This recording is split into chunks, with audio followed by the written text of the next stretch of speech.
শোন শোন, আমার মনে হয় বিশ্ববোধই তার পিতার মৃত্যুর অপেক্ষায় ছিল। তার পিতা মৃত্যুবরণ করেছে, তার মা শাখা পলাও ভেঙেছে, আর বিশ্ব তার দৃঢ় প্রতিজ্ঞাও ভেঙেছে।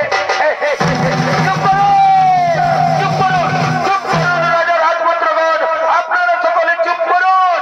আমি নিজে বিয়ে করার জন্য এই স্বয়ম্বর সভায় আসিনি, আমি এই স্বয়ম্বর সভায় এসেছি বাহু বলে 3 কন্যাকে হরণ করে নিয়ে যাবো হস্তিনার রাজপ্রাসাদে। আমি আমার